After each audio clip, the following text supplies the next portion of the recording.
জীবন কখনোই আমার ইচ্ছা মতো চলে না। নিজের ভাগ্য আর বিশ্বাসের উপর আমার এক আকাশ পরিমাণ অভিমান।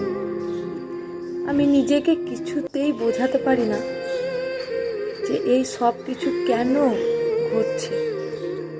কখনো মনে হয় আমি তো অনেক চেষ্টা করেছি, কিন্তু ফল তো মেলেনি, আর কি কোনোদিন মিলবে? আবার কখনো মনে হয় ভাগ্য আমার সঙ্গে তুচ্ছ তাচ্ছিল্য করছে, আমাকে অবহেলা করছে। কিন্তু আমার মধ্যে বিশ্বাসের সঞ্চয় আছে, অথচ হয়তো আমি কোনো ভুল পথে হেঁটে চলেছি, হয়তো সেই পথ সঠিক নয়। এও তো হতে পারে।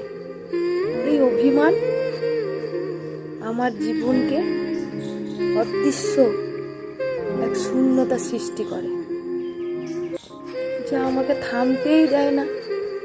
আবার আমার ভিতরে আর একটা জিজ্ঞাসা তৈরি করে।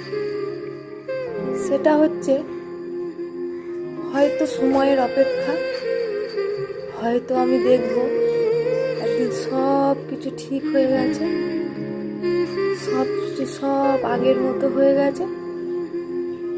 শুধু এই দিনের অপেক্ষায় করি।